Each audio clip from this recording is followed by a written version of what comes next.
Halo semuanya, salam pemirsa setia Mata Ketiga. Hari ini kita akan berbincang tentang organ tak terlihat dalam tubuh manusia.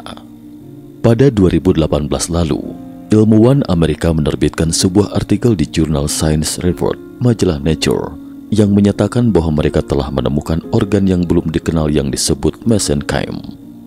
Tentu saja, istilah belum dikenal ini didasarkan pada kognisi kedokteran empiris yang berdasarkan anatomi kedokteran barat. Para ilmuwan menyatakan, melalui teknologi deteksi terbaru, ditemukan sebuah jalan bebas hambatan yang mengalir dalam tubuh manusia. Tampaknya ia ada di mana-mana, di bawah kulit, di sekitar arteri dan vena, jaringan fibrosa di antara otot, serta di sekeliling organ-organ dalam. Segera setelah berita itu dipublikasikan, kalangan akademisi Eropa dan Amerika menjadi gempar. Beberapa medis arus utama, termasuk Time Magazine, National Geographic Magazine dari Amerika, The Independent dari Inggris, dan lainnya melaporkannya.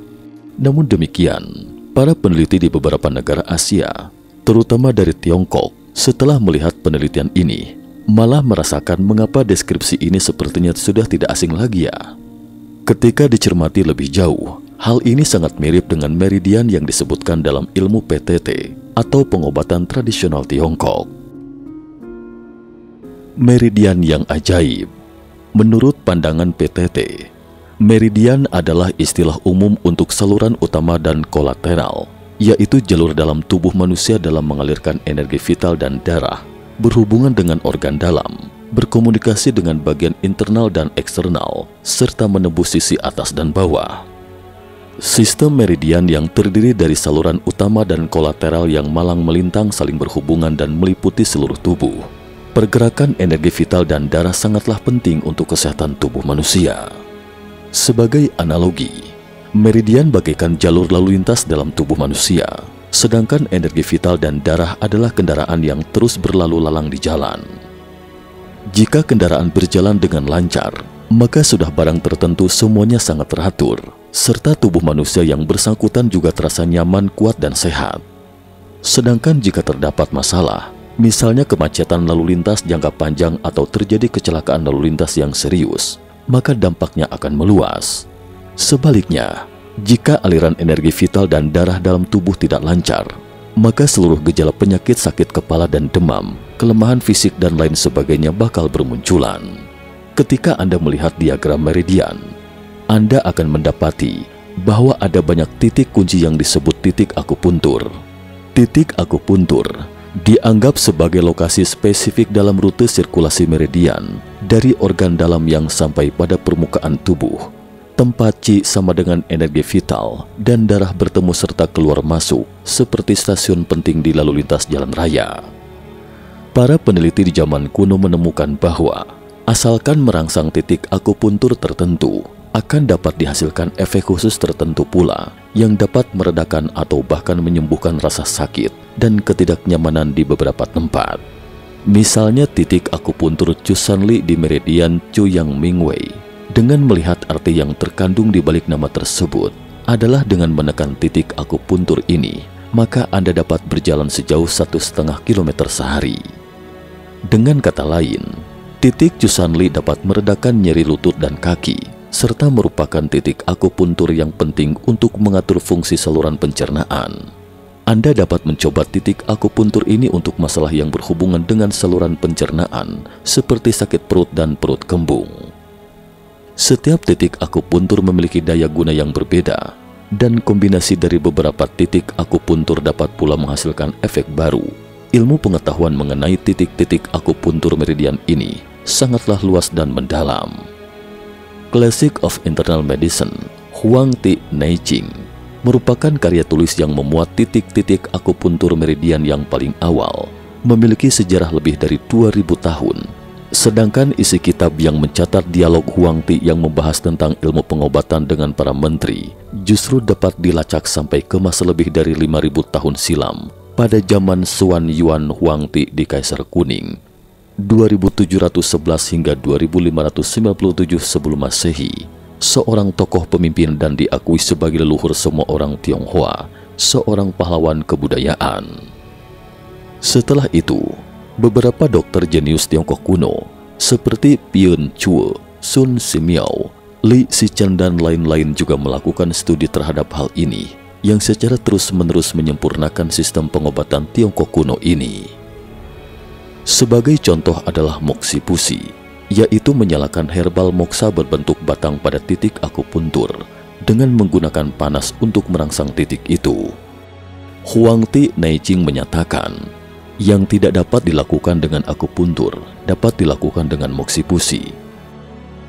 Konon Pian Chue adalah seorang ahli pertama dalam bidang ini. Ia membahas manfaat moksipusi dalam Pian Chue Naiqing dan memberikan banyak referensi yang berguna bagi generasi selanjutnya. Pernahkah kita pikirkan, mengapa orang zaman dahulu hanya menggunakan herbal absinthus atau Artemisia annua untuk moksipusi? Mengapa tanaman lain seperti bulir gandum, alang-alang dan dandelion tidak dapat dipergunakan?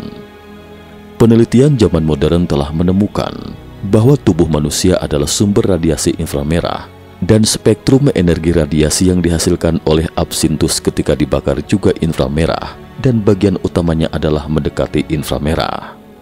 Ketika moksipusi diterapkan pada titik akupuntur, radiasi yang mendekati inframerah memiliki kemampuan penetrasi yang tinggi dan dapat memberikan energi yang lebih baik ke pusat penyakit melalui sistem meridian. Digantikan tanaman lain memang benar-benar tidak bisa. Mengadu untung dalam penemuan titik akupuntur meridian. Ada suatu pandangan yang penulis sebut sebagai mengadu untung. Misalnya suatu hari seorang lelaki zaman dahulu sedang memotong kayu bakar dan secara tidak sengaja telah melukai titik akupuntur Heku di tangannya. Untuk menghilangkan rasa sakit dan menghentikan pendarahan, ia menekannya dengan kencang. Kemudian lelaki zaman dahulu itu tiba-tiba menyadari bahwa kepalanya sudah tidak lagi sakit. Jadi ditemukanlah titik akupuntur Heku. Kemudian dengan cara yang sama dengan sengaja atau tidak sengaja, perlahan-lahan ditemukanlah semua titik meridian pada tubuh manusia. Tentu saja, kita tidak dapat mengesampingkan bahwa beberapa titik akupuntur akan ditemukan dengan cara yang sama seperti itu. Sebagai contoh, Sun Simiao, seorang ilmuwan medis besar pada dinasti Tang, pernah mencatat titik akupuntur ASI yang dikenal di daerah kerajaan Wu dan Shu di zaman 3 negara Samkok dalam bukunya Qian Qin Yao Fang volume 29. Yakni dokter di daerah Wu dan Shu kadang-kadang menekan bagian lain dari tubuh pasien sampai pasien berteriak, "ASI, ya, ini dia, disinilah dia." Maka dokter menekan atau menusuk bagian yang terasa sakit atau terasa tidak seperti biasanya. Benar saja, setelah ditekan atau dengan ditusuk jarum akupuntur ataupun moksipusi, benar-benar berhasil memperbaiki kondisi si pasien. Itu sebabnya titik semacam itu disebut titik ASI. Namun bagaimanapun juga, jika seluruh teori akupoin meridian yang besar, kompleks, lengkap, terperinci, dan sangat konotatif, semuanya ditemukan melalui metode ini, maka itu benar-benar merupakan adu keberuntungan. Misalnya dalam contoh di atas dalam menemukan titik akupuntur Chusanli, sang penemu harus memiliki kemampuan asosiasi yang cukup untuk segera mengaitkan bagian kaki yang ditekan dengan nyeri lutut yang mereda. Akan tetapi, juga harus menghayati dan kemudian dapat berulang kali memverifikasi pada dirinya sendiri atau kerabat serta teman-temannya. Juga masih harus cukup cerdas untuk memahami dan menganalisis, mengetahui bahwa ini adalah penemuan besar yang harus dicatat dan diwariskan. Probabilitas untuk menemukan titik-titik akupuntur dengan cara ini benar-benar terlalu kecil. Diperkirakan sampai sekarang pun orang-orang masih harus meraba-raba dan belum mampu membentuk teori yang sistematis. Teori Vipassana yang menemukan titik-titik akupuntur meridian. Ada pula suatu pandangan yang disebut teori Vipassana, yaitu yang oleh orang zaman dahulu disebut sebagai refleksi internal. Tabib Li Sichen menekankan dalam bukunya A Textual Research on the X Meridians of the Adz Meridian, pemandangan interior terowongan hanya dapat diamati dengan jelas oleh orang yang melakukan refleksi. Ini berarti bahwa pandangan internal dari organ dalam dan terowongan meridian hanya dapat diamati dengan jelas melalui metode pengembangan diri tertentu seperti meditasi atau vipassana. Sebenarnya, buku-buku sejarah kuno telah lama mencatat adanya kekuatan supernatural para ahli PTT seperti Pian Chue, Hua Tuo, Chang Chongqing, Sun Simiao, dan Li Shichen. Hanya saja banyak sekali orang yang tidak berpikir ke arah sana. Sebagai contoh, dalam sebuah prosa yang ditulis oleh Han Feiqi, Pian Chue menjumpai Cai Huankong. Dikatakan bahwa ketika Pian Chue bertemu Cai Huankong, salah seorang penguasa di zaman musim semi musim gugur untuk pertama kalinya, ia mengatakan bahwa dalam tekstur kulitnya terdeteksi ada penyakit. Cai Huankong sangat tidak senang dan berpikir bahwa dokter ini hanya ingin menyembuhkan penyakit dari orang yang tidak berpenyakit untuk memamerkan kebolehannya. Akibatnya ketika Pian Chue menemuinya untuk kedua kalinya, ia mengatakan lagi bahwa penyakit Cai Huankong telah mencapai pencernaan dan harus segera disembuhkan. Tetapi Cai Huankong tetap tidak mau mendengarkan. Ketika Pian Chue bertemu Cai Huankong untuk ketiga kalinya, ia langsung membalikan tubuh dan pergi. Cai Huankong meminta seseorang untuk bertanya, dan Pian Chue berkata bahwa penyakitnya sudah sangat parah dan tidak dapat disembuhkan. Alhasil Cai Huankong tidak lama kemudian benar-benar jatuh sakit dan meninggal dunia. Bagaimana Pian Chue mengetahui semuanya dengan hanya memandangnya sekilas? Ada juga kisah antara Hua Tuo dan Cao Cao. Dalam 3 kerajaan atau Samkok, dikatakan bahwa Cao Cao, salah satu penguasa di zaman Samkok, menderita sakit kepala, dan ia telah mencari dokter-dokter terkenal, tapi tak mampu menyembuhkan. Kemudian dokter jenius di zaman itu, Hua Tuo, meminta Cao Cao untuk dibuka batok kepalanya, guna mengeluarkan penyakit Feng Xian yang ia derita. Cao Cao berpikir bahwa Hua Tuo akan memenggal kepalanya, maka ia memerintahkan untuk mengurung Hua Tuo, dan Hua Tuo kemudian meninggal di penjara. Sedangkan Cao Cao akhirnya juga meninggal karena penyakitnya tersebut. Meskipun buku-buku sejarah tidak mencatat apakah itu Feng Xian, tetapi dikombinasikan dengan gejala Cao Cao, kita dapat menebak bahwa mungkin Cao Cao menderita tumor otak. Jadi bagaimana Hua Tuo dapat menemukannya?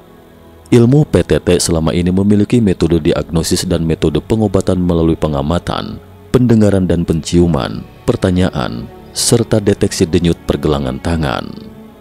Namun dari zaman dahulu hingga sekarang, hanya sedikit sekali yang mampu mencapai tingkat keahlian seperti dokter besar Pian Chue dan Hua Tuo, karena para ilmuwan medis zaman dahulu itu menaruh perhatian besar pada kultivasi diri. Hati mereka penuh belas kasih dan membuka praktek pengobatan untuk menolong manusia.